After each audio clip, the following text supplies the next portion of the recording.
Know yourself. If you want people to trust you in that room, on that table, trust yourself before you walk into that room. Believe in yourself before you go out there for other people to believe in you. Because in my own journey in leadership, you sit on that table and people treat you anyway. I started asking myself, how is it that we are at the highest level in the church, in the nation? We're the ones giving out this word of the Lord, but it's messy on this table. How is this, God? How is this? And God is like, I know you're in pain, but look at yourself. They want to use your practices, and then you just begin to naturally command space. Yes. In a way where, because there's a difference between commanding space and demanding space. Right. Commanding, I've earned. Demanding, I haven't. And so that's where we get into kind of knowing that difference. So you have to lead yourself well in good practices. Welcome to Build the Life You Love, where vision meets action and stories turn into legacies. Here, entrepreneurs, leaders, creators, and builders share not just the battles they have faced, but also the lives they are building boldly. If you're ready to dream bigger, build smarter, and live fully, you are in the right place. Welcome to today's episode of Build the Life You Love. I'm your host, Dylis. Today's guest is a woman who knows exactly what she carries. And she also has done the work to walk in it without apology. I'm so excited about this conversation. Gena has spent over 25 years in leadership. We're talking about coming from the boardroom to the ministry pulpit and everywhere in between. She's a speaker, author, founder, and a fierce advocate for kingdom women who are tired of shrinking, silencing, and playing by rules they never made for themselves. Now, if you've ever felt like you had to fight for a seat at a table, or you've been told your brilliance was too much for the room, this episode is for you. I cannot wait because we all, as women, we've experienced some of these things, if not all. And so we are so blessed to have Gena here to talk to us about her journey, how she overcame this, and how she experienced this in her own life, and the tools and things that she had to practice to be able to come out victorious, being this powerful force for good and force of nature to help other women like me and you to do the same. So, Gena, thank you so much for being here. How are you doing? I'm doing so well. Thank you so much for having me. This is exciting.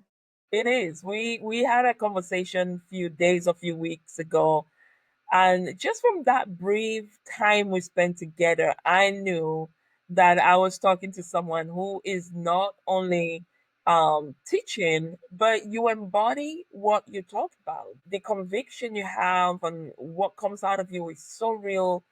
It's so natural, and I am so excited that our listeners are gonna be listening to you and they're gonna feel the same way I felt when we met. So we're gonna start from this statement that I read from your bio. And when I read that statement, I immediately knew who you were because, and I think the listeners are also going to, some of them are gonna say, "Oh, I know that statement." We're talking about the woman before the platform, the woman before this powerful work that you're doing around the world, raising leaders in both the secular world and ministry world. You said, and I read it from your bio, you said, "You are not the boss of me from when you were a little girl." We want to know, who was she and how much of her do you still carry today? Oh my gosh. She was a force to be reckoned with. My mom would tell you that like all of the little parenting tricks that everybody would teach her, I would defy those. Um, so for example, she would say, do you want to wear the red shirt or the blue shirt? And I would say, well, how about the green one? Like, I never wanted to be, I think, boxed in to something. Um, there was a rebellious spirit in me when I was little too, as far as not necessarily, in a negative way, but if somebody was going to try to box me into something, I was going to like push it as far as I possibly could. So because I'm redheaded in an Irish background. Oh, green must be your favorite color. Oh, absolutely not. Because I don't think I ever wanted somebody to be able to just look at me and go, oh, I know who you are. Because I'm so much more than what you see on the surface. And I do think that there was a part of me that like felt that at a very, very young age. But I also learned through observation. I'm a highly observant person, and that was also at a very young age. I also learned at a very young age that there was a way to play the rules so that either A, you could stay off the radar and people would just leave you alone, or B, where you could get forward a little bit faster. And that wasn't so much about being like a teacher's pet or, something like that, but more about just showing competency, like at a very young age that, if you asked me to do something, I was going to do it. I was going to do it with excellence, and I was going to be dependable to do it. And I think that that's something that was also from a very young age. But there was always this thread in me, though, of I am my own person. I am a unique person. I see things in a different way than people, and that's not always been a blessing. And even to today, that's still a struggle because sometimes I feel like I'm speaking a foreign language that other people don't hear. So, but from a very early age, that was definitely part of who I was and who I am now. Wow. It's so there's a lot of resonance there for me as well. You find yourself being this kind of holy rebel, and sometimes it can be very suffocating. And I say to myself, I've had to fight this all my life from when I was small. So did you think you were born that way, or where is that innate ability, that innate sense of I need to be allowed to be myself. I need freedom. One of the things that I'm really resonating with is the sense of freedom, the sense of not being boxed, and the sense of being a free thinker, you being allowed to make your own choices, learn your mistakes, and people think that people like that get in trouble. They really does. They don't most of the time because they're open to learn from their mistakes. They want to learn. They want to. And I always say to people, life is gonna teach you so much more than any classroom would teach you, or than anybody would want to protect you from not making those mistakes. And so long as you're open. So did you have a sense? Was it a gift? Was it a unique personality that you were born in?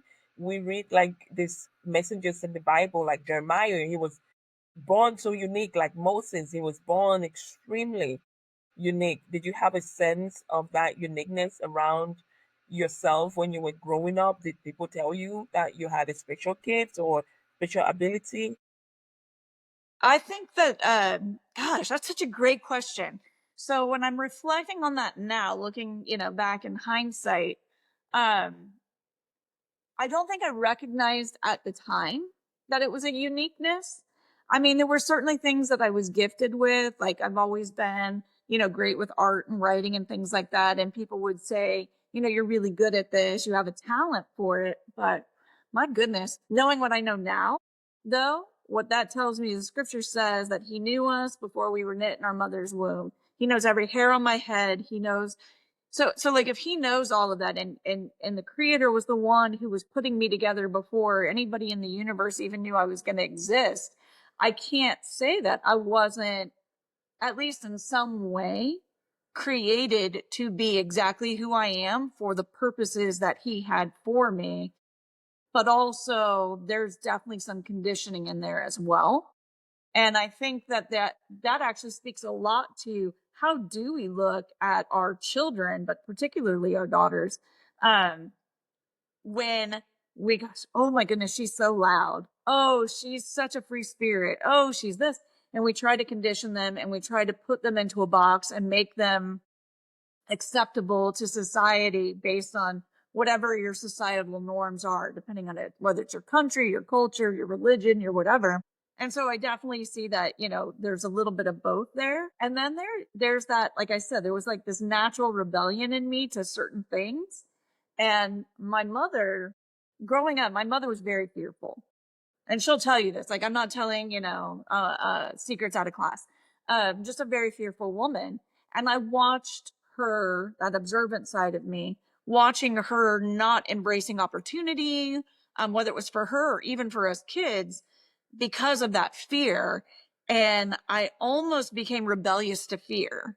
This idea that fear was not going to keep me from doing things. Um, I will say that, with wisdom, you learn like what healthy fear is. And like there are some things we shouldn't be doing. And at a young age, you maybe make some more hasty decisions and maybe, but I definitely knew from watching her that I did not want to be just blocked in by fear. And so I was going to operate in spite of it. And I think that taught me probably one of my greatest lessons, which was that courage is not an absence of fear. It's acting in spite of that fear. And I agree with you. When you were talking about like that human experience of like what life teaches us, we will learn far more from all the areas we fail in than we're ever going to learn from the areas where we're successful in. And I think that if you take all of that thing I was created to be, the life lessons, the things I observed, my experiences, and you put them all together, they all formed who I am today. The good stuff, the bad stuff, and everything in between.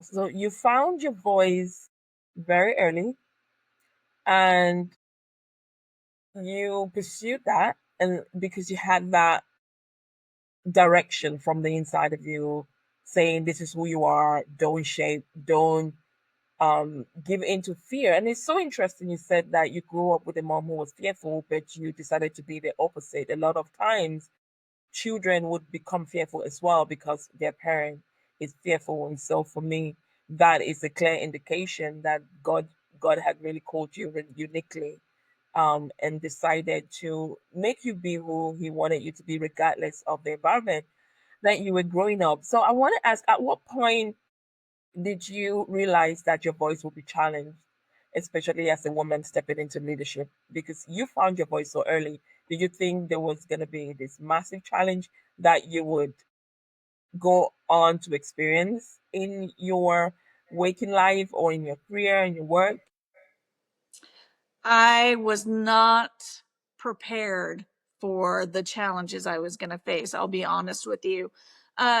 Maybe it's altruistic. We think back to what women had to fight for, the rights that they had to fight for. We started seeing, obviously equality, women in the workplace and things like that. And I knew things weren't 100% yet. I still knew there was like wage gaps. I still knew that, um, even at a young age, like high school age, we didn't have enough women in C-suite. We didn't, like I get that. But I thought that we had made much further gains than we really had. And so, pretty early on in my career, I started realizing that, um, as a woman, I needed people on my side to help champion me in those relationships. And so I knew it was important that I was going to have to impress people, not just with, my knowledge, but also with my results. But I also learned very early how to play the game and how to change the wording that I used and how to not command the space as much as I actually had the authority to based on what I had in my experiences. And so, yeah, that's that conditioning part of it that really, I really thought the world was much further than it was. And I think that was in part because, I've never thought about this before. You're actually giving me something I'd never put into play before. But my uncle was very willing to listen to me and the things that I said and very affirming of my everything, actually. And so I think that I thought the world was going to be more like him, and turned out it wasn't. And so it's been a fight. And I mean, in some regards, it's still a fight. I think, though, there's a point where you start to question, why am I fighting? Why am I fighting for seats at tables that do not want me when there are tables that do want me, or actually where I have the power within myself to build tables, right? And so you start questioning that. But even, and this was something we had talked about before, is, a statement that my husband had made to me once, where he was like, I don't know why you women take it. And I was like, Yeah. oh, like, what are you talking about? Like, wait, we have a choice? Like, I don't think you understand. Um, but I think that's part of where you look back and you go, okay, how was God forming me? Why was God making me the way that he did? And, there are people who are trailblazers. And, we think of trailblazers as like, they're the first people to do XYZ, right? And we get so super excited about that. But what we don't understand is the cost of the trailblazing. Ryan, the person who's blazing the trails for the first time, they're encountering all of the awful stuff. If you were out in the jungles and you're trailblazing there, you're going through the spiders and you're trying to avoid the predators, and you're getting cut by the brush and the leaves and the thorns and all of that stuff, because someone has to push through it to make that way. And so it's a very painful road. And there are people that I believe God has just given the backbone to be able to do it. The hard part about that, though, is the trailblazers usually don't get to really enjoy the success of their work until much further down the road. And sometimes they may never even see it in their own lifetime. They may not see it till they're on the other side of heaven, where they go, okay, this is what why I had to go through all the things I had to go through and do all the things I had to do. Because it wasn't about me.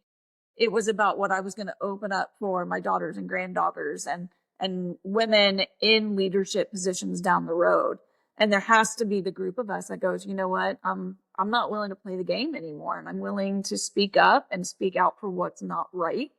But I'm also going to speak to what is, and I'm going to acknowledge the people who are doing it in the right ways. So it's a wild ride, not for the faint of heart. And I think that's why there are some of us who are just created with that innate push, even from a young age, and then we have to build it up. We have to build it up so that when the time comes, we can walk in that confidence without being afraid or in spite of that fear. Absolutely. I totally agree with you. I had the same experience. I thought everybody was like my dad. My dad empowered women. He empowered my mom so much. We didn't know any difference. It's when I came into leadership and I notice that if you don't play the game, Dylis, you're not going to be in this room. You're not going to sit on this table. And it took me a minute to figure out what's happening. And before that, I'm already sacrificing, betraying myself, betraying my voice. And because you're so confused, you're so lost, you're really like, is this really happening? And it takes you a few years to like really know something is happening. And by the time you look around, you're losing your voice, and then you have to start the fight to find your voice again and to find that innate um free spirit that you had from childhood. So I totally understand being a trailblazer of that is, oh, it's really hard. It's not one of the easiest things, and a lot of times people don't know how much it costs for you to sit here and be able to have the freedom that you have and say the things that you say, and you're not just saying them because it's theory or by some books you read. You're saying those things because you've lived every one of those words that you're saying by experience, by the fight and rejection. Some people will walk away from your life for good, and you're like, you know what? Yeah, walk away, but I'm gonna choose my assignment. I'm gonna choose this voice, and I know there are people that I'm called to. So you're talking about um, building a table for yourself, and we understand that. I understand that pretty much as well. So take us to the moment when you realize you were never going to be fully welcome at the tables that already existed. There's a few places I've seen that. In ministry was probably the most obvious, because you can see that when like you're a great volunteer, they're constantly asking you to do X, Y, and Z. You know, you're so important to the mission. But then when a actual salary job position becomes available, you are not included in that email, right? Um, when you see something, this had probably been my biggest struggle when it came to ministry, is from my business experience, I can see things that were going to happen, right? Because I have that business operational side of my brain. And so I would go to leadership and ministry or the church, and I would say, you know, like, hey, I see this thing, we need to get ahead of it. And they would, you know, push back, right? And no, that's not going to happen. Or no, we have this, because I was questioning their authority. I was questioning their direction. And really, I wasn't trying to question anything. In fact, I was trying to forewarn you of something that I saw coming down the pipeline. And then of course it would happen, but you know, instead of getting any sort of, you know, humbled, you know, we should have listened to you or whatever. Instead, it was, okay, now we need you to fix this, right?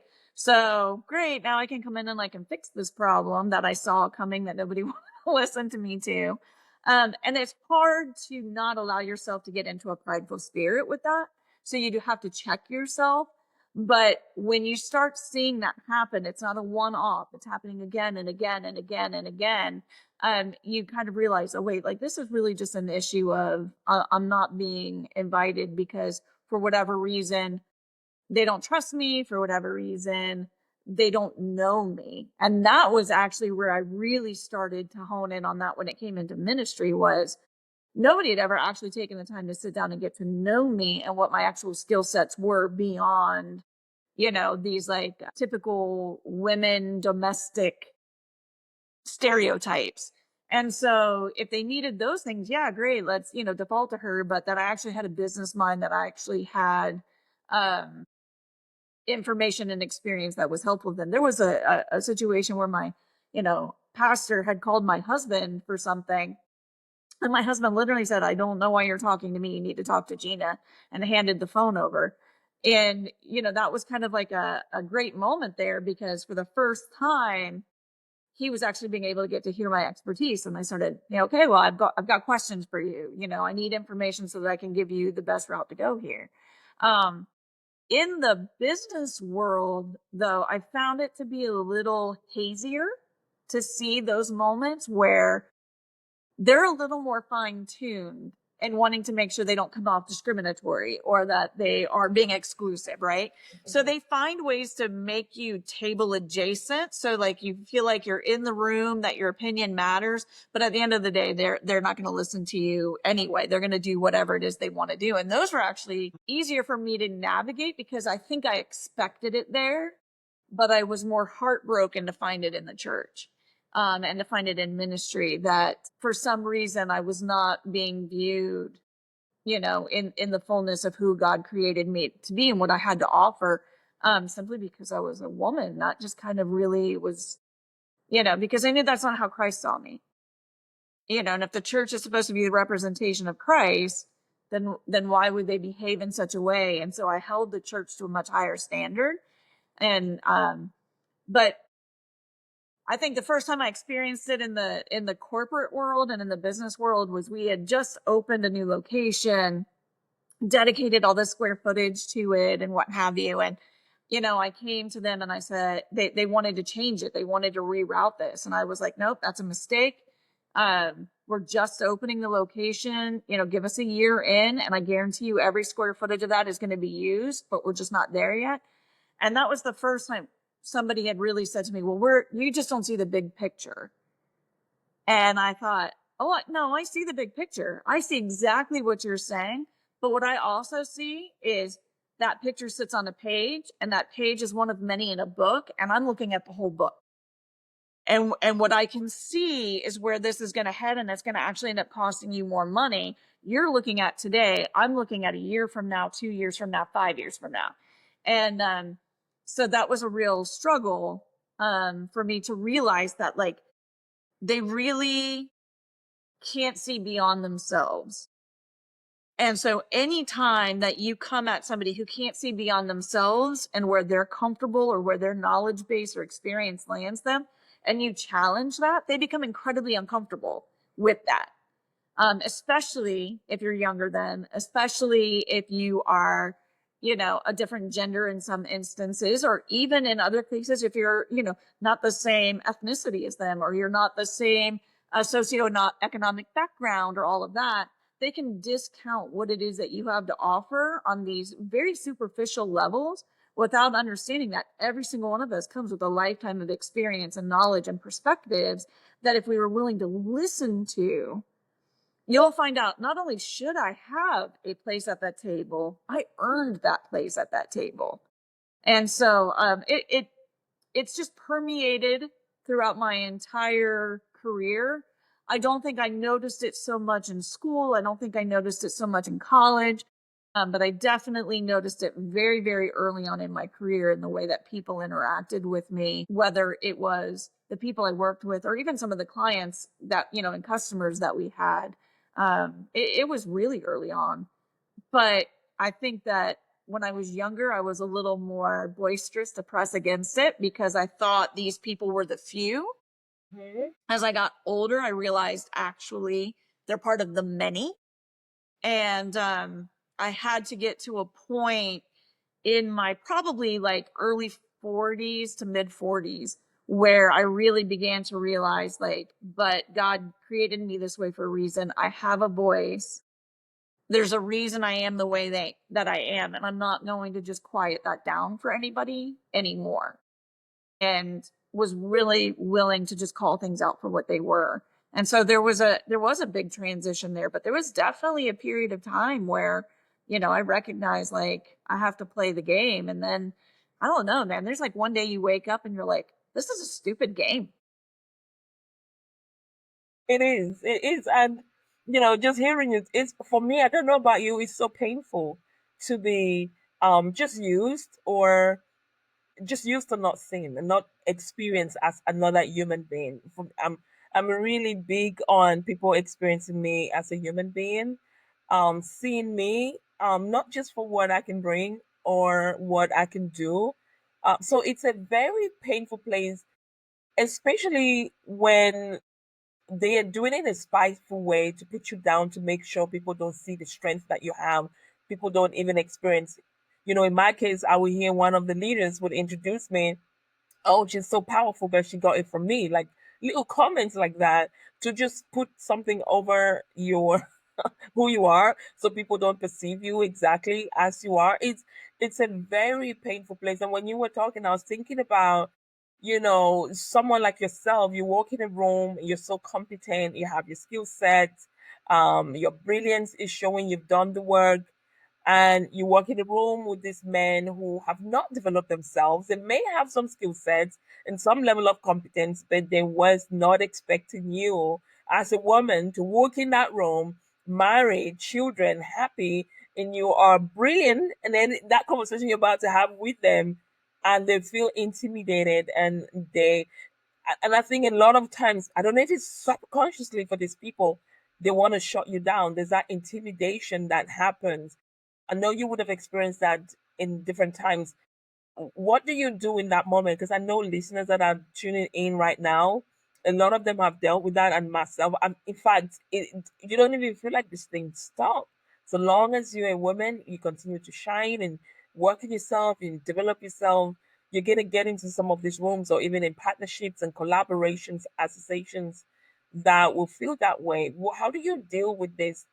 Sometimes direct intimidation that is being directed at you in sometimes subtle way, but other times very overt way. How do you deal with those moments? I think there's two specific things that I want to address in this. And the first is I want to address imposter syndrome, where we've been so conditioned to expect to be treated less than, or that we are less than, or what have you, I love that. that no matter how much experience we get, no matter how much knowledge we get, no matter how much training, no matter what those, metric performances are, no matter how many awards we achieve, and recognition that we achieve, there's still a part of us that feels like we have to prove our worth. And that is something that I think women, I think people of color, I think those, and especially where they intersect, that is going to be the thing that we are going to struggle the most to get beyond. Is that I actually do have value and worth simply because of who I am, and the compilation and the sum of all of my experiences, that I deserved the right to speak, and I deserve the right to be heard. And I actually do know what I'm talking about. And so we have to get out of our own way there and walk confidently in who God created us to be. So I think that's one thing. The other thing was, I read this in a book. Gosh, I wish I could remember what the name of the book was and all of that good stuff, but I don't. But there was this statement when it came to women applying for jobs. They had done some research. And what they found was that if a man was looking at a job listing and he met like 30 to 50% of the job requirements, he would apply for the job anyway, because he figured whatever he lacked, he could learn and he would make it up. Whereas women, we looked at the job requisition list and we say, I have to meet 100% of these requirements before I even put in for the job, right? So if we take that statistic and then we look at the people who got the job, that means when the woman walked into that room full of all these other men, she was already ahead of them in the curve. She just didn't know it because she assumed that everybody else in the room looked at that, job requisition, looked at all of those things that the company wanted, and that everyone in the room also met all of those requirements at that 100% level. And so because of that, she walks in there with a competency that outranks some of the guys in that room, and they're going to be intimidated by that because they did not expect her to show up having all of these extra check marks in the boxes. And I don't say that in any way to diminish the men, because I give them credit for the fact that they're willing to apply for jobs where they're meeting only half of the requirements. But it did begin to shift, even for me, how I looked at when I would apply for a job in a company, of going, you know what, I don't have to meet 100% of these requirements. As long as I can meet the majority of them and I know that I can learn the rest of it, I'm good to go. And it did change for me how I presented myself in rooms. But that is something we have to come to terms with and recognize, is that women, we will not put ourselves out there to we feel like we're 100% of what's needed for whatever that role position is, whether it's a job, whether it's a ministry, whether it's a relationship. I don't care even, what it is. A woman won't even go and order her food at a fast food restaurant until she already knows in her head, this is what I'm getting, this is what my kids are getting, this is what my spouse is getting, this is what my friend's getting, whatever. So we can go up and put in that order. Where a guy doesn't mind sitting there at the front of the line, mulling over the menu a little bit right before he puts in his order. He doesn't mind, because for whatever reason, the way he's been cultured and conditioned is that that's acceptable. And we've been cultured and conditioned in a different way. So we're already walking into the rooms where we actually have more than enough, and yet we're acting like we're less than. And we have to stop allowing ourselves to do that. So instead, we walk in with confidence. Even if that means 2 seconds before you turn that door handle and you're getting ready to walk in the door, you are telling yourself, I've done the work. I know the information.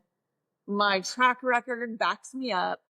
I've got the skill set. I've got this. I have this. So you might have to convince yourself before you convince others, but then you walk through that door and you don't shrink back, and you know what you know, what you know.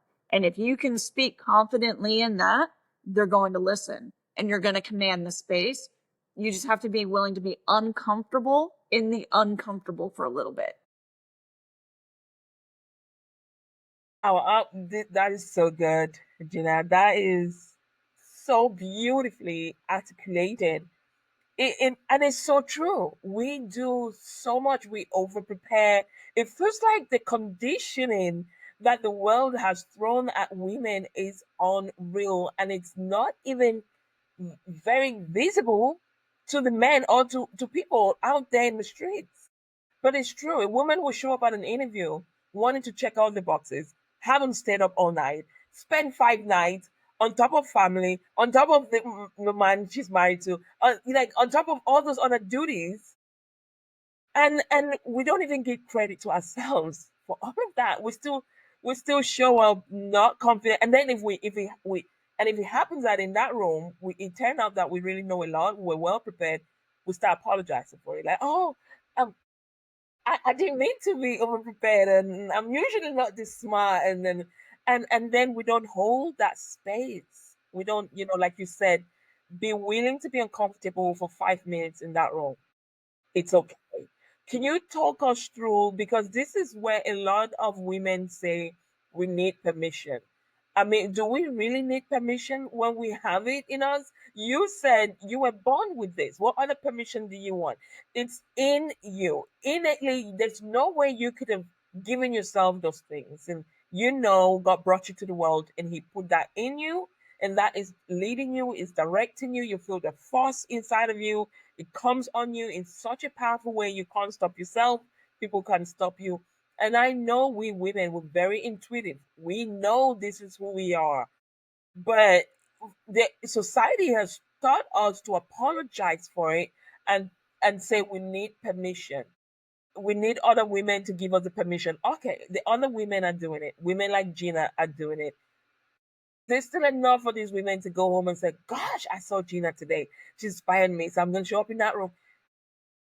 A matter of days, we're going to lose that. So what does it take for us women to lose the concept of needing permission and just owning who we are? And when you were talking, I thought about, the concept of us needing to prove ourselves so much in those rooms.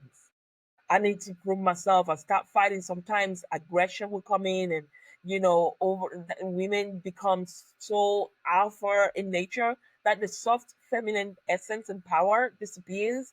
And so if we are able to own all of that, like you've told us to today on this call, be willing to be uncomfortable, and you don't have to go out of character, you don't have to get mad, just sit and be who you are with your brilliance. After 5 minutes, everybody's going to accept, whether they say it aloud or not, that you're really who you say you are. So I want us to talk on two things: why we have to over prove ourselves, like try to prove ourselves. And when we are good, why do we tend to apologize and we think that we need that permission? And what can we do to hold ourselves in that place where you said, just hold that space for 5 minutes until that is over? So talk to us about that. Woo! Okay, so the first question is, I think we do have to look back historically, right? So if we can go back historically, we know that, male children were favored, male children got the education, male children went to work, male children, did all of these things, right? And so when women started entering into academia, when women started entering into the workforce, we did have to prove that we could do it. Like, we did have to. I mean, let's not just discard that. Especially in certain fields where you really do need an education and theoretical, not just theoretical practice, but practical application.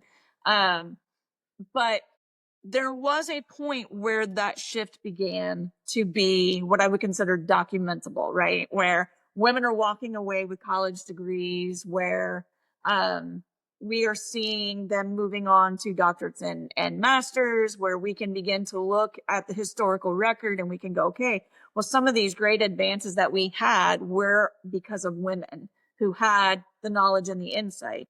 Let's face it, we would have made it to the moon when we made it to the moon if it wouldn't have been for the contribution of women, right? And there's other things of that nature. We wouldn't have Bluetooth if it wasn't for the contribution of women. So there came a point where that shift happened, and we had earned the right but we weren't welcome. And so that leads me to my second question, because I think these two are intertwined, is what is actually permission? Permission is someone saying you can. So the question is, who gets to say that I can do anything? And I told my mom, you are not the boss of me. So I am taking autonomy. I'm taking ownership of myself. And I am saying when I can and when I cannot do something. And what that looks like for me will be different than what it looks like for you. But there will come a point where I say, I have the education, I have the life experience, I have the skill set. And so I can walk confidently, giving myself permission to share that with other people. I don't need permission from anyone else to do that. The permission comes from me, and it comes from me because of God, what God put in me, who God created me to be. So by proxy, I already had his permission because he was already setting these balls in motion long time ago. But for me, I'm the only one that gets to give me permission on when I get to step and when I decide to hold back, or when I get to move or when I stay. And I think that is a huge moment for us to like open up that freedom. Is the only person that is giving me permission is me. Permission is not the same as accountability. Permission is not the same as stewarding. Permission is not the same as alignment. Okay. I am married. I have children.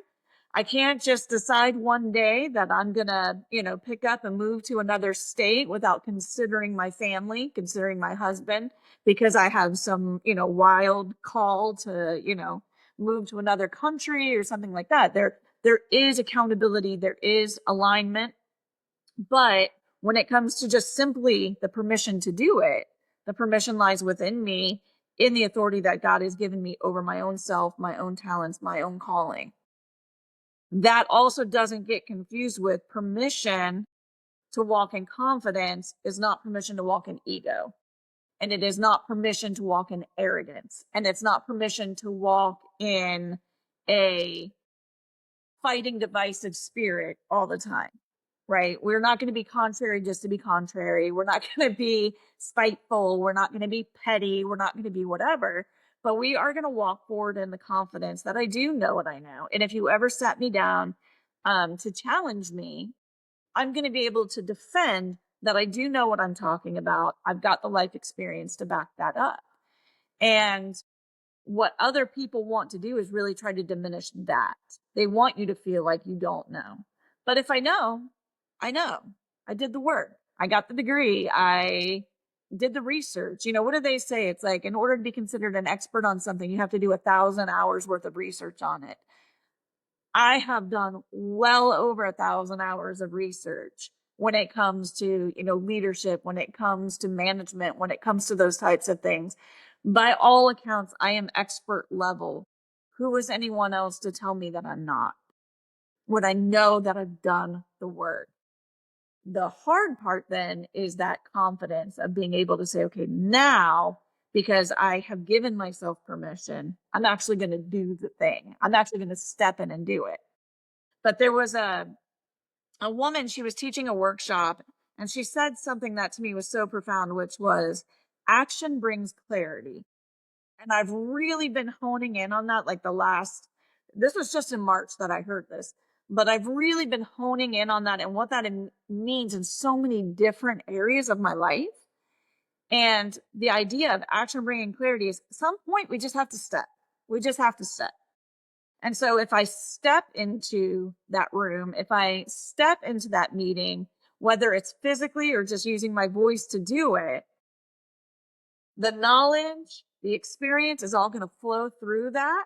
And it's going to prove that I actually knew what I was talking about. It's going to prove that I'm trustworthy with this information.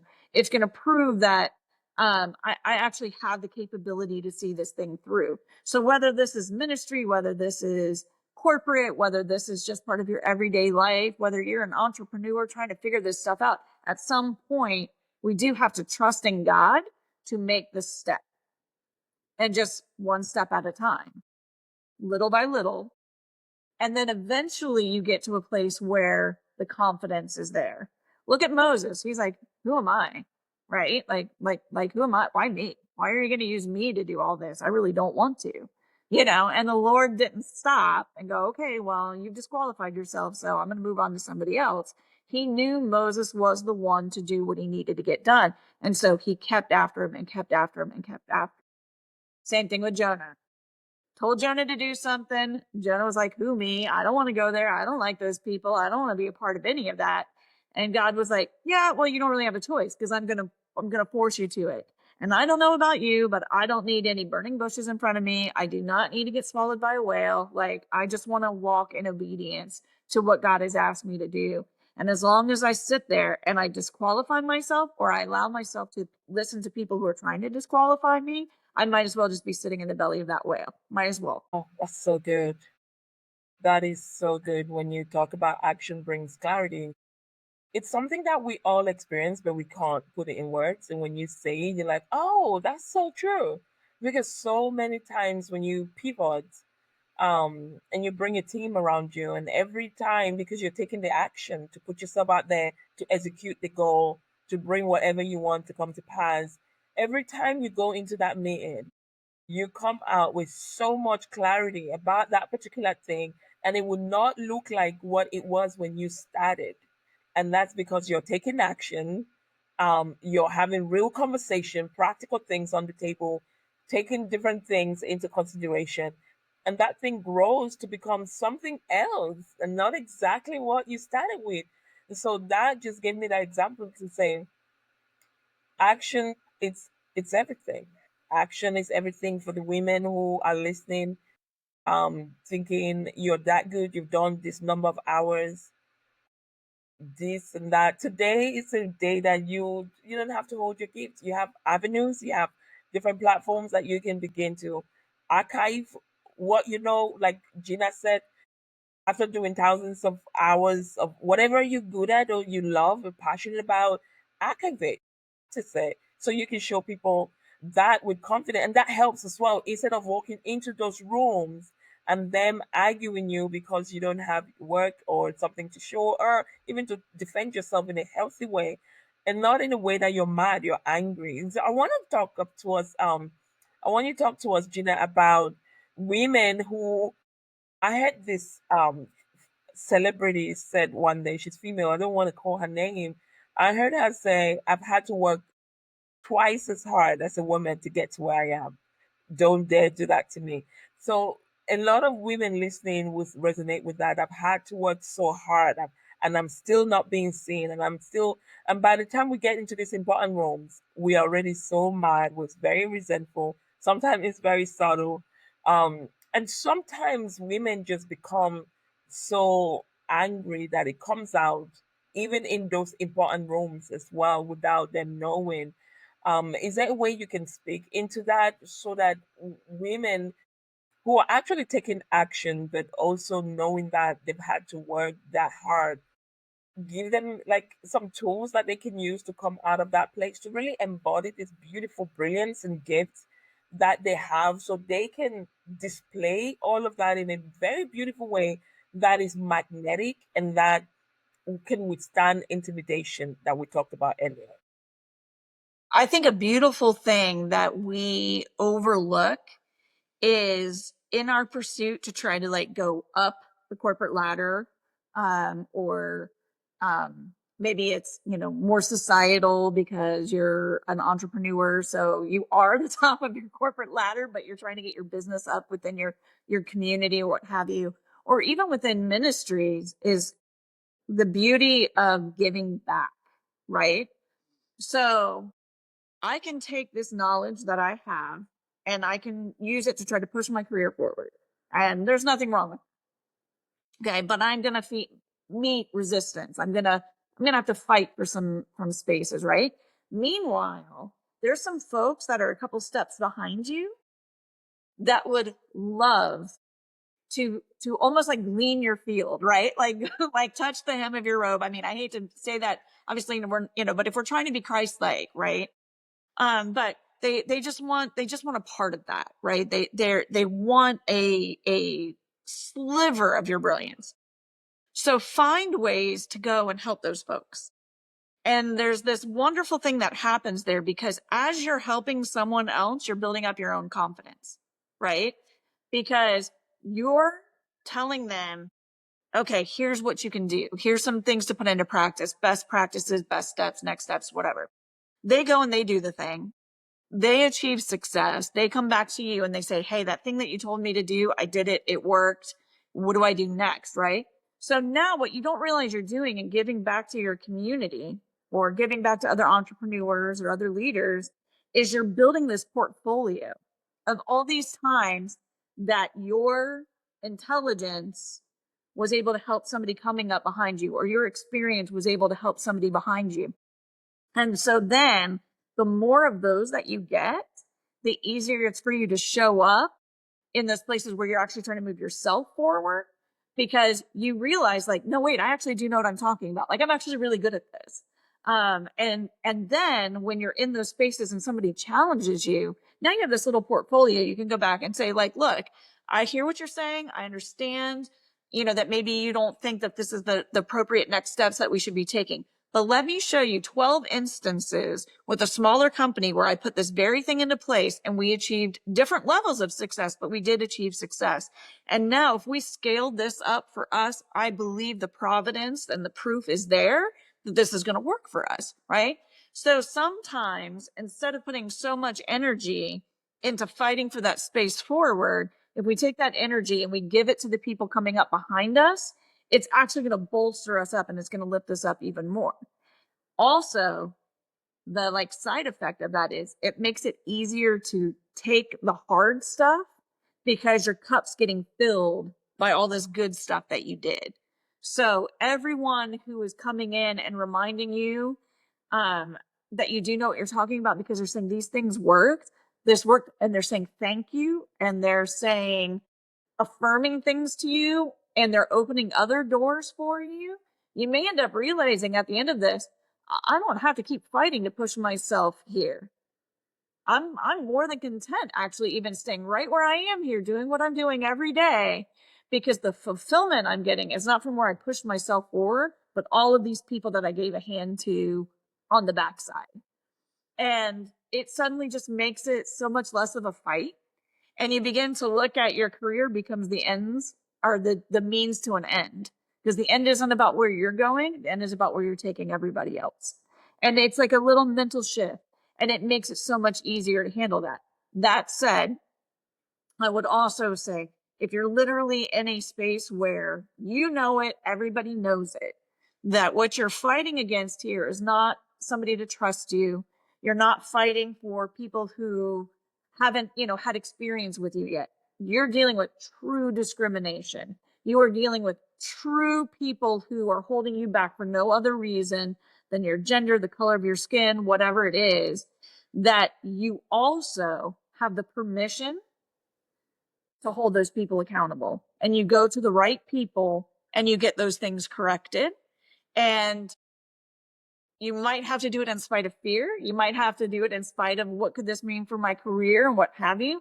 But perhaps, like Queen Esther, God has put you in that place for such a time as this, that you are the person to bring the voice to, so that it may not be about, you. It might be, again, about everybody coming behind you, that you're going to create a workplace that's better and safer for everyone else.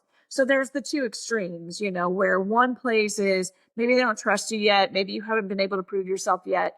And so you're going to use all your good works that you're doing in the backside to help promote you forward, because you can show that you actually have some evidence. But on the flip side, on that far end, there can be really true discrimination. And then you need to do everything that is right and within your means to correct that. Even up to including taking your journey somewhere else. But there's, it's the unfairness of what we're still fighting today. And in some places, in some countries, in some states, in some cultures, some of us are having to fight harder than others. And some of us have more of an uphill battle. But at the end of the day, if we go to bed and we put our head on our pillow and we know that today I did my best, I gave my best, I did my best work, I was doing this for the audience of one, for God, then I'm going to trust him with the whatever comes next from it. And it's hard though. It's hard because we inherently want people to do the right thing. And if we can go into these situations kind of not accepting and tolerating, but aware that more often than not in these, they're really not going to do the right thing. And I don't know, it just makes it an easier pill to swallow. It's kind of like know thy enemy, right? And so we can come in with the right strategies to get there. But at the end of the day, you have to be true to who you are. And you have to know when it's time to, what I say, I've said this to people, you have to know when it's time to stay and pray. And you have to know when it's time to go to grow.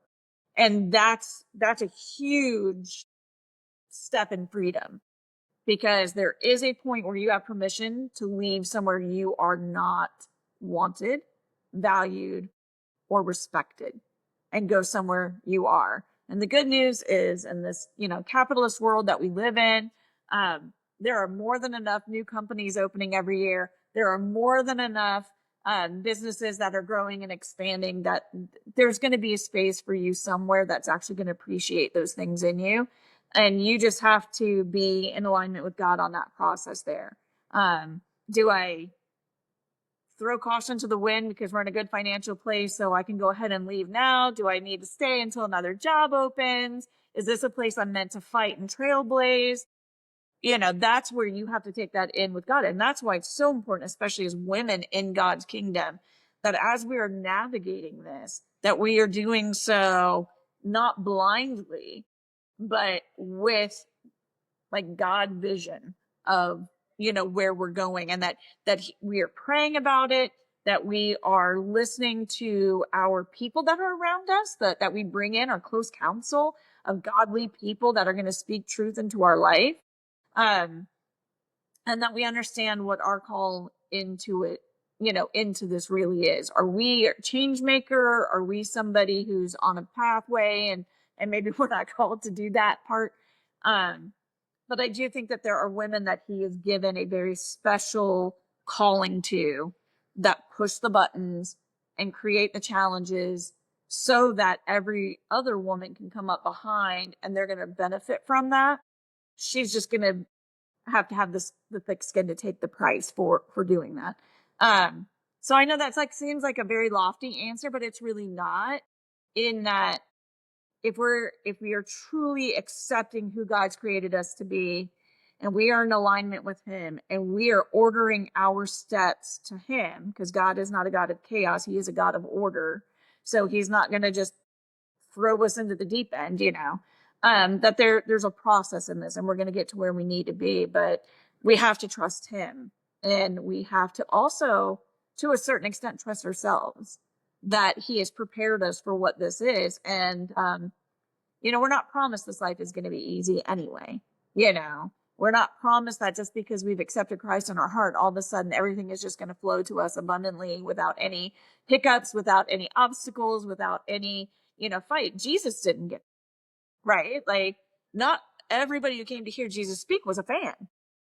Even amongst his inner circle, he had somebody who betrayed him. So why we should expect any easier of a road, I don't know. But we do need to be in alignment with him and trust him in the process, and just continue to walk confidently in who God has created us to be. And there are some of us that are peacemakers, and there are some of us who are just called to grab the sword and just push forward.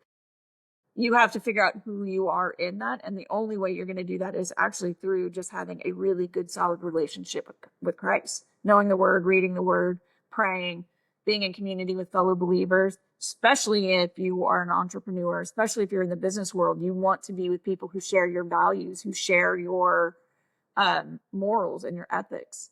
And nowhere is that more challenged than in the marketplace. So surround yourself with the right people, and they can also help push you through, and they can also end up making introductions for you, or they can be that person who's sitting across from you in the meeting, and they're just like, keep your eyes on me. Just keep your eyes on me. You're talking to me. I already believe in you. So ignore everybody else in the room and just talk to me. That might be all you need. but you're going to find that out by spending that time with God. I truly believe that. It's a beautiful answer, very balanced. It felt like you took us on a journey and you addressed each of those obstacles, places where women would lack the clarity, and then you brought us to this place where you're introducing us to the process. You took us back to the suffering Jesus experienced that he didn't give up. He didn't say, "Oh, I'm less of a son because I'm going through suffering," and that's how we should see it as well. And also be, when you talked about learn to know when to go and grow or stay and pray. I thought to myself, I said, if you also said if we are aware of the challenges that we're gonna face in that room, it will become very easy to deal with. And I'm thinking, what if we really process the gospel, because you brought it back to Jesus, and say, you know what, it's going to be tough. When I'm a woman in leadership, when I'm being refused my place in this world, in this room, that is the fight I saw Jesus fighting. And that's a fight I've seen great men and women fight. So this fight is very common. I just need to be prepared for this fight. I need to understand this fight. I need the right company, the right people around me, the right counsel around me to call on when I need it. But this fight is, I just tell people that I mentor and coach, I say it's a worthy fight. Sometimes it's a worthy fight. Know the fight. Get to understand the fight so you don't get overwhelmed by the fight. And also, I thought about, and I'm going to ask you, I'm like, wow, a lot of women, Gina, just sitting here and listening to you, and they're going to listen to this. They're going to go, gosh, I wish I heard this few years ago. You know what I mean? I wish you had, because the way you said it, you took us on that beautiful journey addressing it. You're so good at what you do. And I'm thinking so many people listening and said, gosh, I wish I heard these words a few years ago. And I was wondering, what is it for you that you wish, because you've articulated this so well, I couldn't help but think, what is it that the younger version of Gina would say, I wish I knew this years ago, or the younger version of you, which she knew back then? Oh, oh, there's so many things I would tell myself. But if I could go back, I think that I would encourage myself to find my voice sooner, where I can say, like, look, you're going, but I don't know. Because then again, then I wouldn't have gone on the journey I went on, and I wouldn't have gotten what I got. It's such a double-edged sword, that question. Um, so maybe even more than that is I would go back and tell myself it's going to be hard. It's going to be hard. But when you get on the other side of that, girl, look, right? Like, like you are not going to believe what God is going to do in you and through you for other people. It's going to blow your mind away. But you're going to have to go through this stuff. You're going to have to go through this stuff because all of that is going to be what leads to those moments. And I think that that's we as a culture, we tell people failure's bad, right? Failure's bad. You don't want to fail at anything. We want people to be perfect. We want them to, achieve all this greatness. We want them to, get everything right the first time, right? And we learn that perfectionism is just like, first of all, it's an impossibility, but it also creates this analysis paralysis where we don't allow ourselves to act and step because we're trying to get all of the components perfect. Yeah. Which is why I think that statement of action brings clarity is so important, is it helps us understand that, like, eventually get out of the paralysis, act, and then modify somewhere else. We'll figure it out. But yeah, like it's like we have to go through it. And so if we understand that we have to go through these things, it just makes it so much easier to survive it. But you do have to understand and recognize the cost. Everything has a cost. Every step I make has a cost, right? If you are trying to, start your own business, right? But you still have to keep your 9 to 5 because that's paying the bills.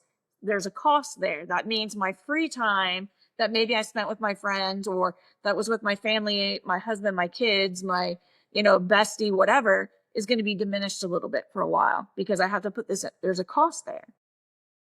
If you're going to be somebody who's willing to be vocal about the things that are wrong, there's going to be a cost there, right? You're going to be public enemy number one. When I wrote my second book, my husband said, he's like, so you're just going to go right into the heretics list now, right? And I was like, well, who better to do it than me? Because at the end of the day, it was about obedience, writing what I was being called to write and shine attention onto. So there's a cost. And a lot of us who have been trailblazers, we get these people who will come to us and they'll say, gosh, I wish I could have, I wish I could do what you're doing. And I'm like, Ma, do you? Do you really? Do you really? Because if you understood the price that I paid to get where I'm at, I don't know that you would want this. And so going back to my younger self and saying, you're going to pay a lot. It's going to be hard. You're going to be heartbroken. You're going to be angry. You're going to have a lot of feelings, a lot of big feelings about this, but it will be for a purpose that is going to be greater than what you can ever see. And that will outlive you probably. It makes it easier to accept what I know is coming. And it also is me speaking to myself now, because for every day that I'm here and every breath that I take, I mean, there's still something he's got for me to do. And so if there's still something that he's got for me to do, that also means the arrows and the hurt and the pain and the struggle and all of that stuff, that's not over either. I haven't entered some beautiful place where everything is all, roses and rainbows right now.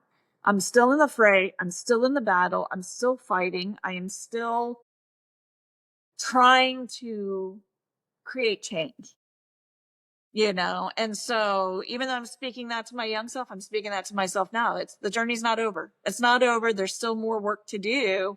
But he's calling, I think, more and more people to step up and do that work.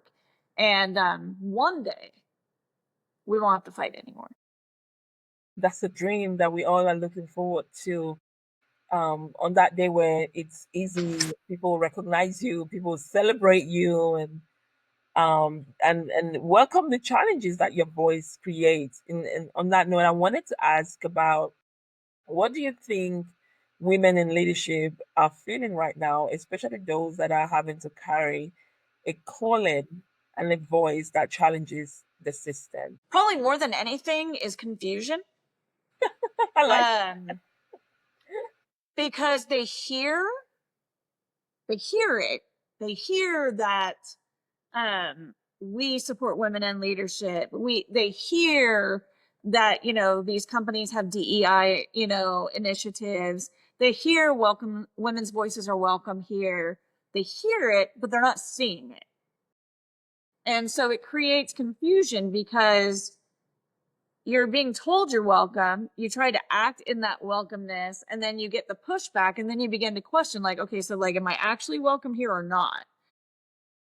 And I think some of it is intentional, where we as a company, a group, organization, whatever, we want to say the right things because we don't want to get in trouble. We don't want to get canceled. We don't want to, whatever. And so because of that, we feel obligated to say it. And as long as we say it and we have it in paper and in print somewhere, nobody can accuse us. But who cares what it actually looks played out like? And then there are some people who I do believe they mean it. They actually do mean it, but they're not trusting it yet, maybe. And so they're wading into those waters very slowly. And so they're giving a little more, they're opening a few more positions, they're giving a little more autonomy or a little more authority, but they're not ready to just unleash a woman and say, go for it. I trust you. And then we do have the ones who are actually like, you know what? We need fresh vision here. We need a new mentality or whatever. And so they give her the keys to the kingdom and they say, help us figure this out, right? Those are more rare still. And so we're still having to deal with why? Why am I having to fight? How much more do I have to prove? How can I get this trust? How? And that just comes down into confusion.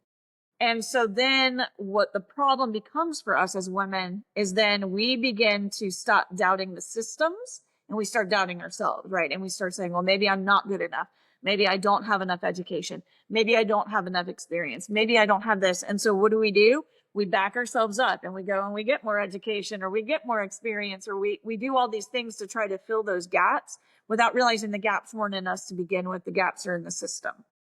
And so to clear up that confusion is probably the greatest hurdle we're facing right now into understanding what we're supposed to be doing next. Because as long as the enemy keeps us confused, we lose sight and we lose sight of the end of our race. We lose sight of our objectives. We lose sight of what the real problem is because we're in this state of confusion.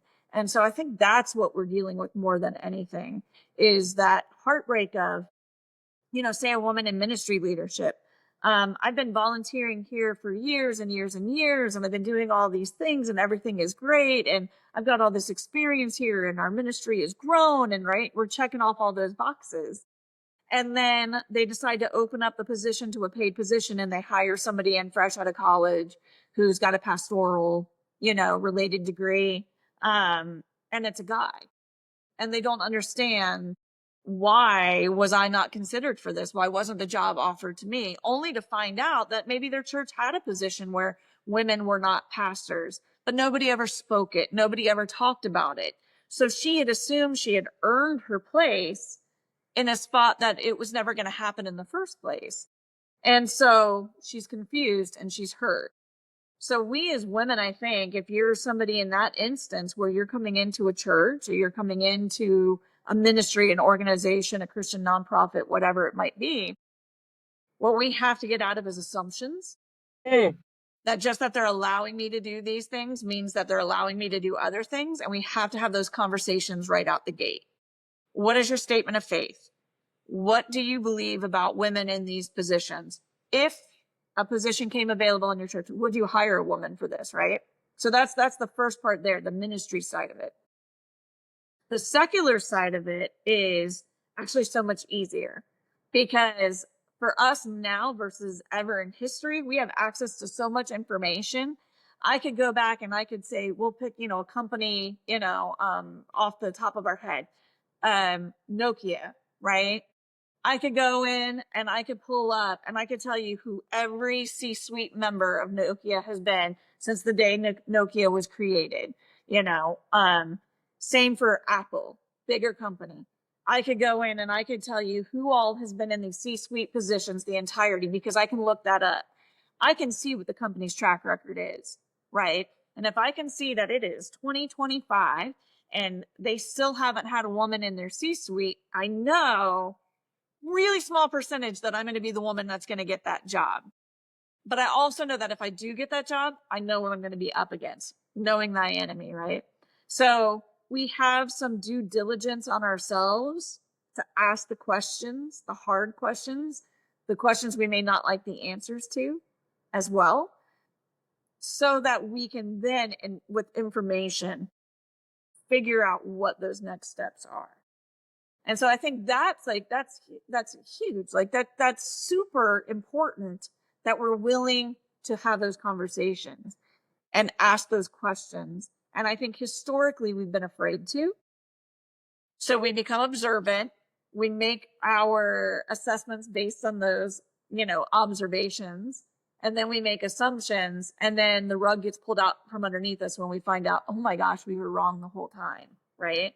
So the only way we're going to clear up the confusion is by asking the right questions and not being afraid to ask the questions and then act upon those questions. And then who cares what they think of you for acting on those questions? So if you come into a church or an organization or a company and you ask those tough questions and they give you the answers that you don't like, you also give yourself permission to walk away. No is a complete sentence, period. This is not the place for me. And I'm going to go to where I am welcome.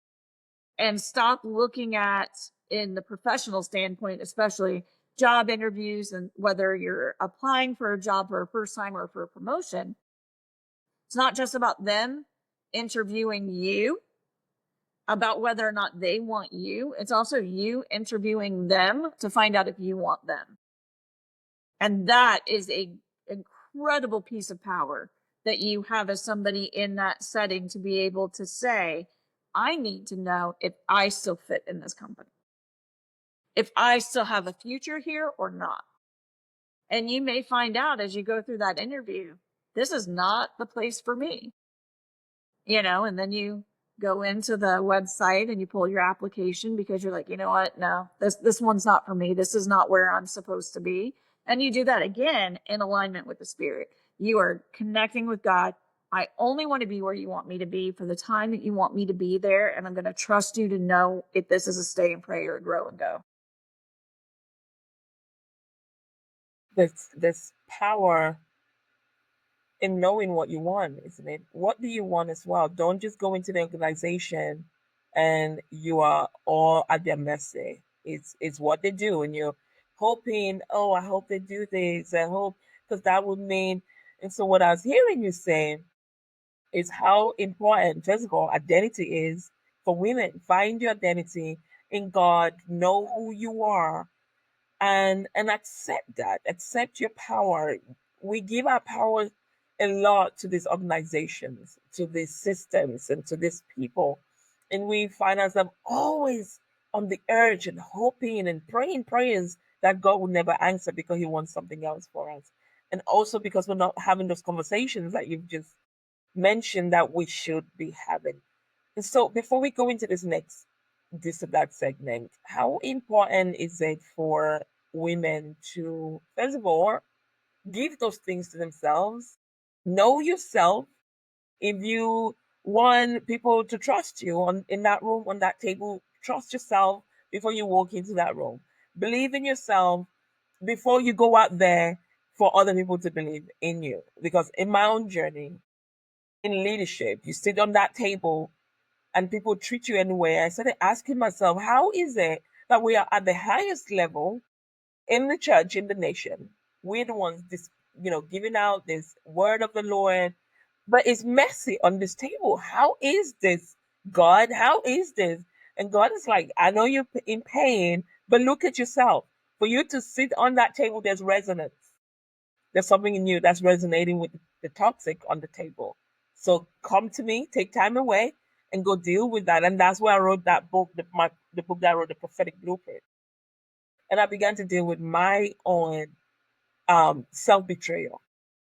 Dylis, you're this powerful leader, but why are you waiting for just those people to confirm that? Believe that in yourself and stop betraying yourself for those tables. Stop betraying yourself every time you walk into those meetings and those conversations of those places. Stop betraying yourself. Own your gift, own your voice, believe in your voice, believe in the change that you're called to make. How important is that in leadership? Because you brought us to a place where you said, stop giving your power away. Because I think because we don't have that connection with ourselves, we don't have that trust in ourselves first, it's easy for us to give our power away by blaming that organization.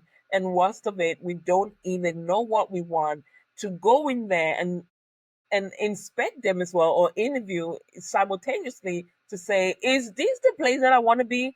My mentees, you need to know what kind of leader you want to be. It's not by default. What kind of leader do you need in this season? And so we tend to lose that and we lose our power. How important is it for us to be grounded in our identity, who we are, in our own voice? Recognize how powerful our voice is and recognize how believe in ourselves and all of that so we don't give our power. It's something that I say pretty much to any time that I'm in any sort of like leadership training, coaching, speaking, what have you, is the very first person I'm responsible for leading is myself.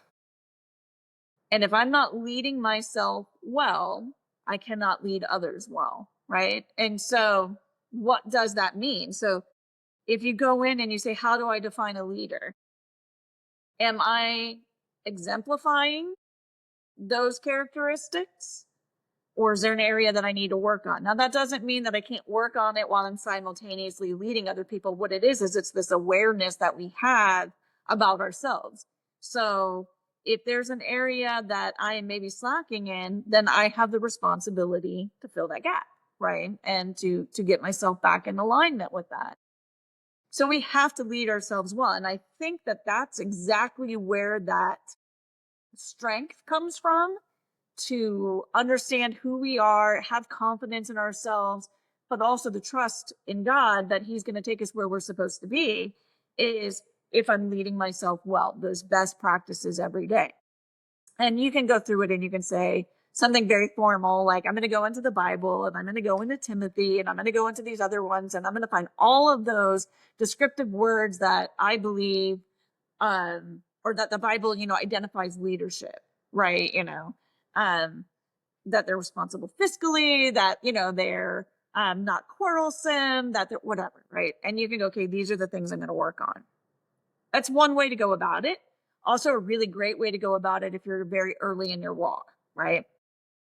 But if you are having more of an in-tuned relationship with the Holy Spirit, so you're doing the legwork, you're studying, you're praying, you are inviting, God into every, corner of your life, every facet of it. The Holy Spirit might give you a different checklist, of things that I need you to work on today, because you maybe, I don't want to say mastered, but like you've got these things down pat. We know that this is who you are as a leader here, but now I'm taking you to another level. So I need you to, look at these particular issues.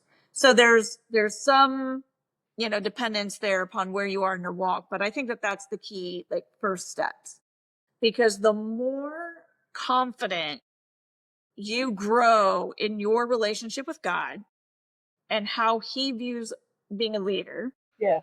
then also the more trust you have in God, right? And so we know that if we trust in God and that God is taking us somewhere, we know that there is the army that goes before us, the army that wraps around us, and the army that's behind us. So He's going to forge the way for us. We're going to be protected. That doesn't mean that we're not going to occasionally get hit by an arrow or a stone or something like that, but we're not going to succumb to it because He has a purpose for us. And we also know He's going to come up behind us and keep us safe as we're making our pathway to where we're going.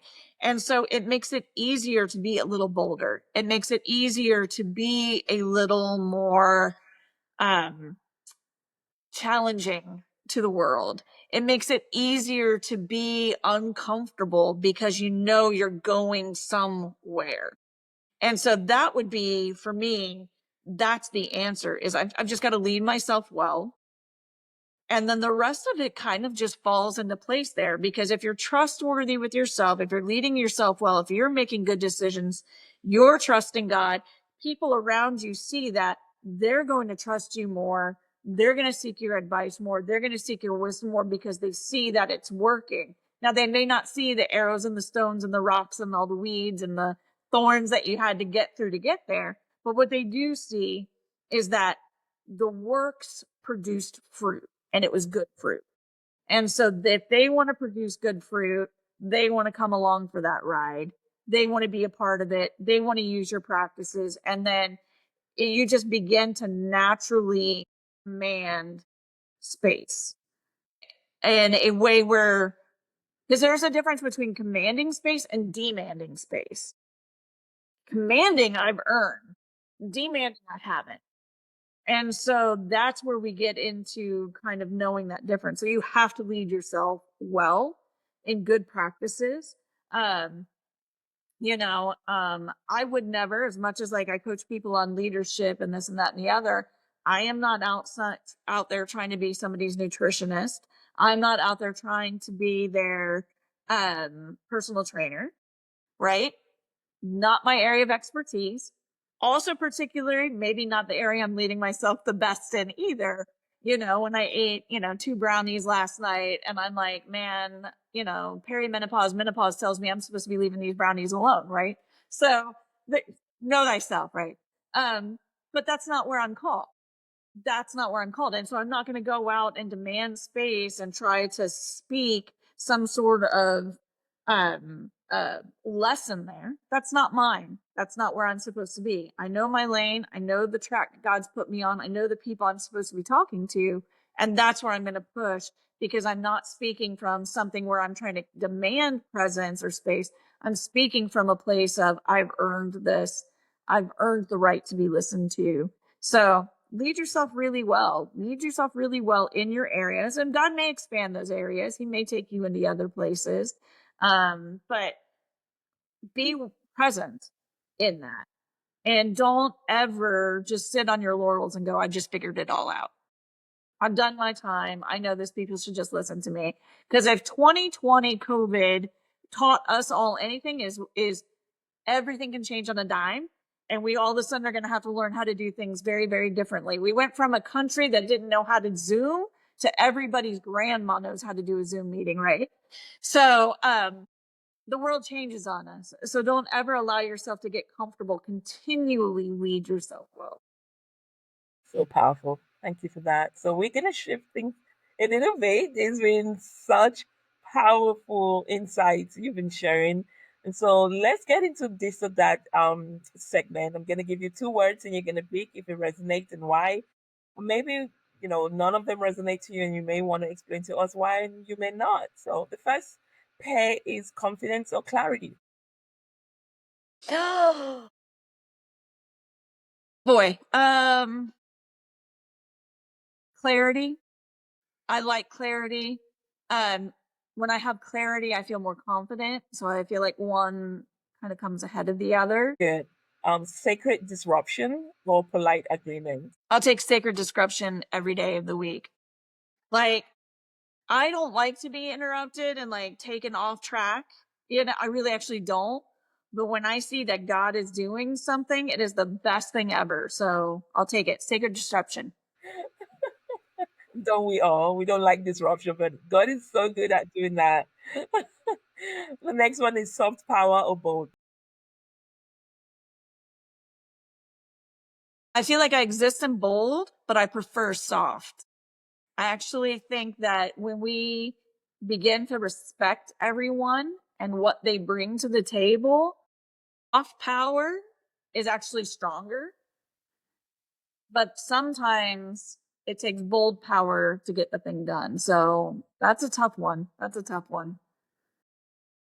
I wish we could all be soft powerful. Oh, that's a good explanation as well that you've given so much insight from that. Next one is sit at the table or build the whole room. Okay, so I've done both. I've sat at tables, I've built rooms. They're both equally hard, but in different ways. But for me, I would always love to just keep building rooms and inviting more people. Ooh, I love that. Really love that. Next one is obedience or acceptance. Obedience, Yeah. hands down. Sorry, what did you say? I said hands down, because at the end of the day, that's the most important part, is I'm walking in obedience. Obedience to God. Let me clarify that. Okay. Obedience to God. I agree. The last one we have is vision or validation. Vision or validation? Wow, you stumped me on this one. I think as humans, innately, we want validation, but I know that I'm a visionary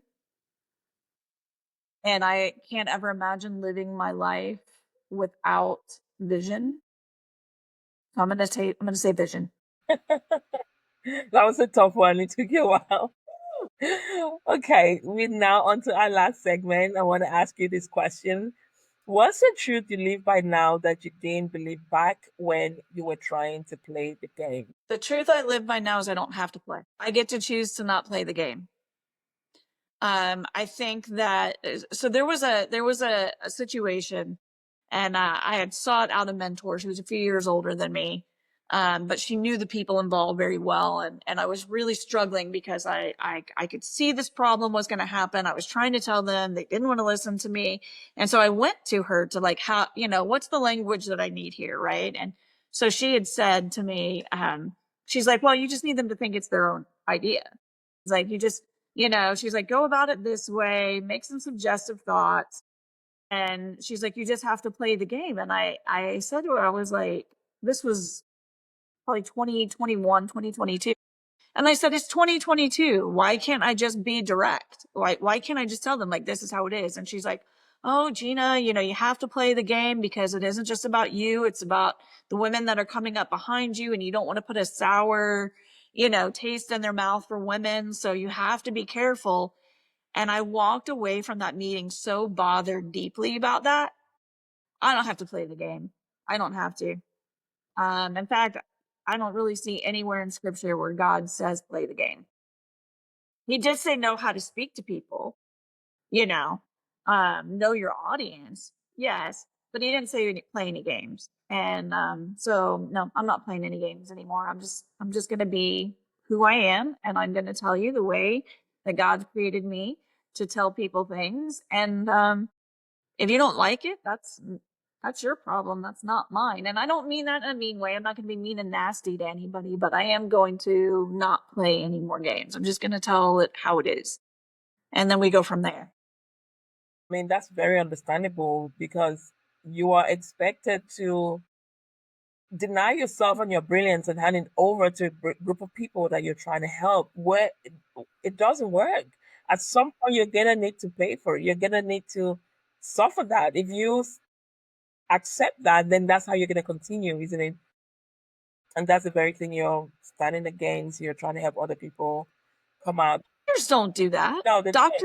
Doctors don't bring you into their office and go, well, I mean, it looks like maybe you might have cancer, and if you're gonna, and I'm really sorry about that, but you have a couple of options here. You could do this, you could do that. No, they come in, they're like, look, you have cancer. Here's the stage it's in. Here's what your prognosis looks like. Here's your options. You do this, and we could get you this. You do this. You can maybe go here, or you do nothing and you die. So what are we gonna do, right?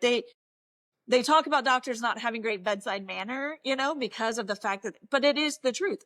They're telling you what you need to hear, whether you want to hear it or not. Yeah. They're telling you what the solutions are, whether you like them or not. Right. And then it's up to you how you're going to act with it, and you live with the consequences of those choices, right?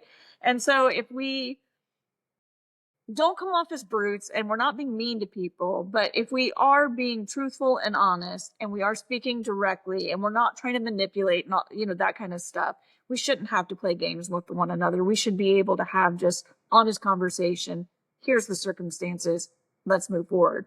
If doctors aren't doing it and they're out there trying to save lives, why are kingdom people doing it if we're out there trying to save souls? Absolutely. I completely agree with you. Totally. Huh.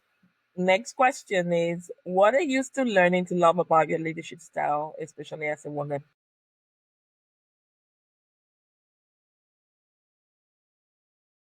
I think it's something that you said earlier, which is being able to come into a space and lead with that soft femininity that we actually have, but also still command the space with respect. It's like a Venn diagram that I'm still figuring out all of that hopefully one day those circles just completely overlap each other. But for so many of us that are women who have advanced in our careers, or advanced in leadership, so many of our formative lessons, especially if you're our age, like my age, I'm not, but my age, were formed by men. We were taught by and mentored by men. And so we tended to lead like them and make decisions like them and talk like them. And I do find that is still an area that I'm developing in, is this ability to lead with the same amount of confidence and respect and knowledge, but also in that part of that soft femininity that God created me as well. And I think that when we can finally have those things equally present, whether it's the boardroom or an organization or ministry, what have you, we better serve the people because we begin speaking the language of all the people we're serving. That's a powerful, I think you made a very powerful distinction there, like being mentored by men. It's not something that, you would hear, or that level of clarity would come through, because when you have that clarity, it makes all the difference in terms of leadership and how you're called to lead and what changes you're being invited to. So that's a powerful insight as well. So to some women that are listening, or a woman listening, to us right now who is called to lead, maybe in ministry or in their workplace in the corporate world, but they are exhausted from shrinking themselves, told to make the idea the people's idea, not theirs, like you gave us the example.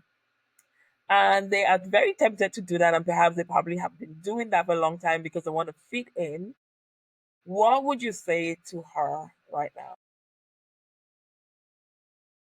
I would tell her to pick one thing. She doesn't have to go in and change the company overnight or, jump into the C-suite tomorrow, but find something, one thing that's, I'm a chronic overthinker. So I'm overthinking everything under the sun every day of the week. But I think all of us in our careers, particularly or in a ministry, we've seen that one thing that we have like the brilliant solution for that we've kind of just kept to ourselves. Let's put it on paper. Let's take it, flesh it out, and then we're going to submit that. But when we submit it, we're also going to submit this with some wisdom.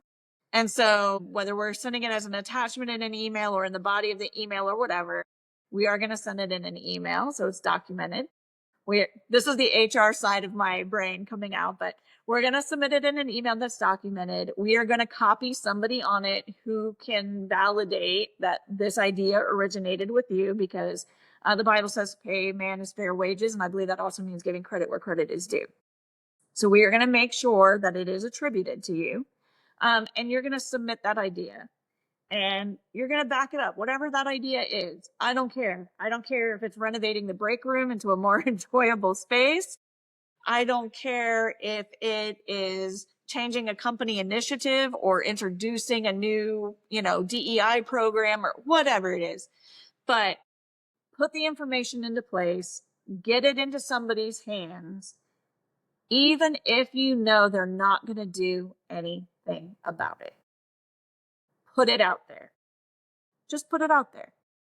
Because what you're starting to do there is create action, and action will bring clarity. So if you put that out there, that's your action. What's the clarity that comes from it? The clarity comes from it. One of three things are going to happen. They're going to love it and they're going to put it into play. And you're going to see that you actually carry more influence in this place than maybe you realized you did. They're going to do absolutely nothing with it, but they're going to thank you.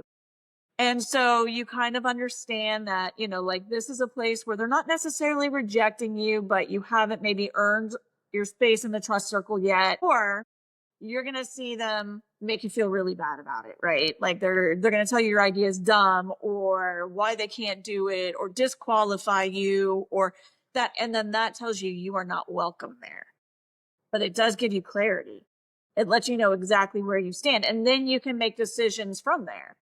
And it's either, do I continue to put my time and energy into this place that doesn't want me? Or is it time for me to go? Or can this be a place where I just show up, do my 9 to 5, and all my gifts and talents and things I'm actually going to use somewhere else so they can continue to pay my bills, but I'm going to take this brilliance that God has given me on whatever this issue is, and I'm going to use it somewhere else and go volunteer somewhere where, with a nonprofit, or go help a startup company or something like that, where you're going to say, like, I'm going to give this to you. I'm going to give this to you for free or for a reduced fee or whatever it might be, because I believe this is going to benefit you and bless you. And then you get the joy of doing those things that you know that you can do, that you enjoy doing, even if your 9 to 5 is not taking it, and you just let them continue to pay the bills. But take a step, do something, one thing, one small something. It doesn't have to be grand. It can be small, but do one thing. Start there. That's so powerful. Where can people find you? I know you've written so many books. You want to tell us what books you've written? What's your favorite of all the books you've written? And how can people connect with you, connect with your work, your books, and be part of what you're building? You can find me on the internet. If you just go to my website, it'll link you to all my socials and all that good stuff. And that is Gena, Gena, B, the letter B, McCown, MCCOWN.com. So GenaBMcCown.com. If you struggle to find that and you go to Amazon and you find one of my books, just know it's myname.com, right? We'll make it super easy for people. But you can buy my books on Amazon and your favorite booksellers. My first book is Women's Ministry with Purpose. It is an apologetic look at women's ministry in the local church. Is this something that is biblical, having women's ministry in the church? Because I've heard lots of arguments that it's not. Spoiler alert, it totally is biblical. And I spend about the first half of the book explaining why. So we actually take a really deep dive into what ministry looks like in the Bible and why women's ministry fulfills that. But then it questions, so if it is biblical, why is it all of a sudden getting such a bad rap? Why are we seeing churches shut them down? Why is it being minimized? And that is because we kind of detoured. And we started turning our women's ministries into Pinterest parties. And we started, wanting to have all of these cool, great things. And I've seen this in like Facebook groups for women's ministries where, oh, I found these great little decor items. How can I create a women's brunch that I could use these for? You are starting in the wrong direction. You need to be going to the Lord first. What is it you want me to tell my women that I'm overseeing, that I'm shepherding? And then, now how do I take that message and create an event that they feel very welcome at, that they are enjoying, that shows that we care about them, but it should never be the primary thing. And then also too, that a lot of these events have turned more social gathering than gospel centered.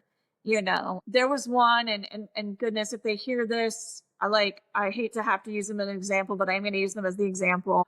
But they were sharing in this Facebook group for women's ministry leaders how like their church was doing their 10th annual History of the Apron event. That is not who your audience is today anymore. Your audience today is women who are coming because they want to hear about God. They want to hear about growing in their relationship. Yes, we can have some parenting stuff and some marriage stuff in there. That is important. But at the same time, we are taking sacred time. Right. From these people. We are pulling them from their families. We are pulling them from their jobs or their friends or whatever it is, or even just rest, because Lord, we all need a little more rest, right? And so we're pulling them from that. So we need to honor that time and steward it well. We are using our church facilities. We need to honor that time and steward it well.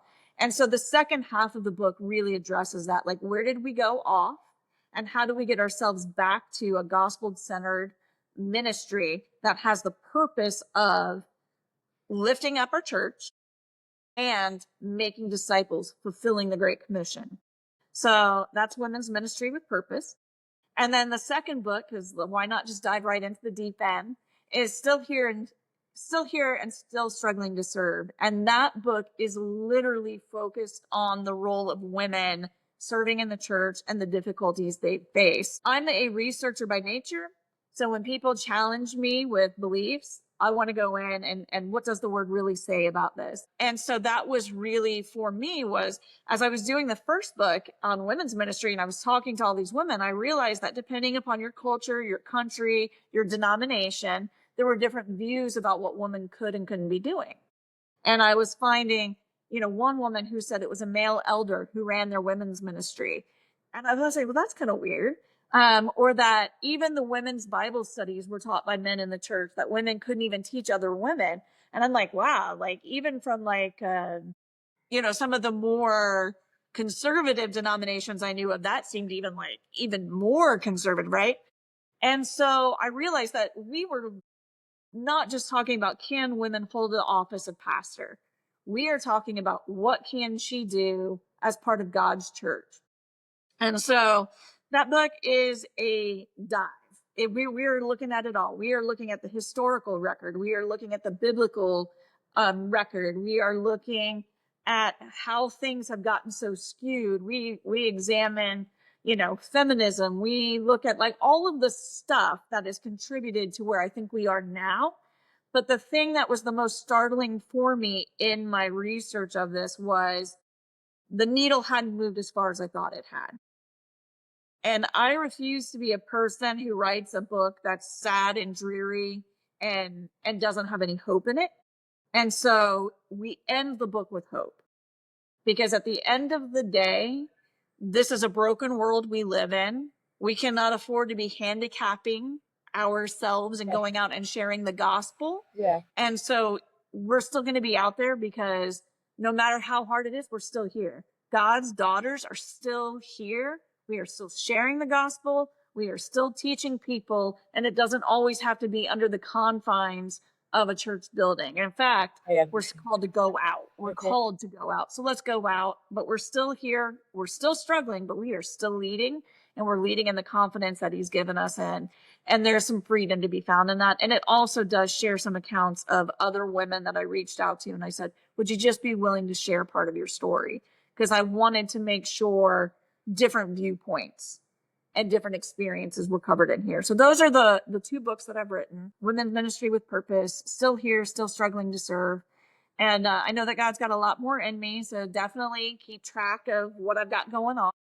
Definitely some more marketplace coming out, where we look at how does this look like now outside of church, outside of ministry, but in the marketplace. So keep an eye out for that.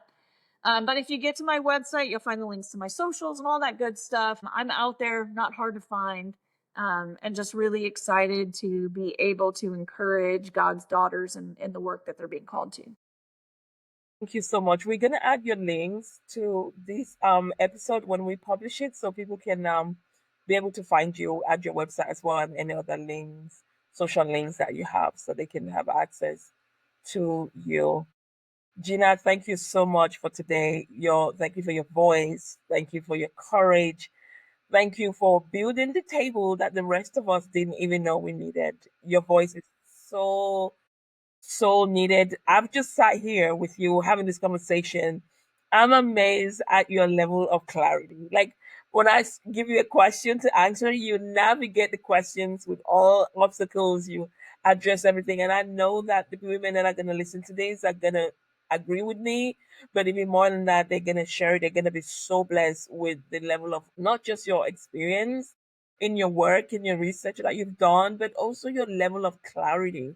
Like you have a very sharp clarity that you bring. It's no wonder you can see things and you're trying to help those people in the church. Like I see it coming.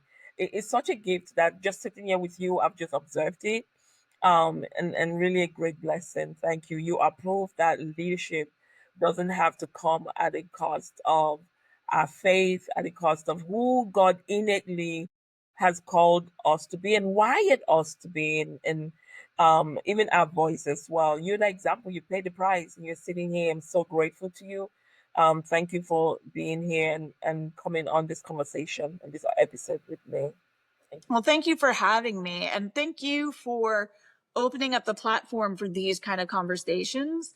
Because, while, we have all these women who are going to be listening to it, by the grace of God, there's also men who are listening to these things too. And if anything is just that the seed is planted, that they walk away from this and they're just contemplating that, that's where God does his best work, is when we start contemplating within ourselves and challenging our own thoughts and our own biases, and then starting conversation. So thank you for doing the work you're doing and the obedience that you've had to what he's called you to do, because that is paving the way for more conversations, conversations you'll never even know happen. And so thank you. Thank you for that. You're welcome. You're welcome. Well, and to every woman listening to this, and even our men who are listening to this, if you are still waiting for someone to tell you that you are powerful, to use your voice, to bring the change that God has placed you here to do, this is your invitation. This right here is your invitation. Get up. You heard Gina said, do something. Attach the idea in that email. Set it off. Take the action, more clarity, and your life will never be the same. Share this episode with your fellow friends in your WhatsApp groups, your Facebook groups. Have conversations around what Gina has shared today in this episode. Make notes. And if you were super touched, you can always reach out to Gina for more. If you have questions, if you want more, Gina's link will be available for you to reach out to her as well. Follow our podcast. If you want to work with me, you can go to my website, www.dylis.com. If you want to step more into the work that we do, go ahead. Our website has different events and different things that you can get into, because this is how we build the life we love as a community. We cannot do it by ourselves. And so remember what we've shared in this conversation, to stop playing the game, as Gena would say, but start rewriting your story, your leadership story. Until next time, my friends, look after yourself. If this conversation spoke to you today, don't keep it to yourself. Share it with someone who needs it. And be sure to follow Build the Life You Love on your favorite podcast platform so you can never miss an episode. And if this resonated with you, leave a comment, share your thoughts, and help us spread this movement of living boldly, building deeply, and loving fully. To explore my latest offerings, sessions, and ways to go deeper on your journey, visit www.dylischi.com. You can also connect with me on social media. Just search for @DylisChi everywhere. This is how we build the life we love together. Until next time, stay rooted, stay rising, and stay true to yourself.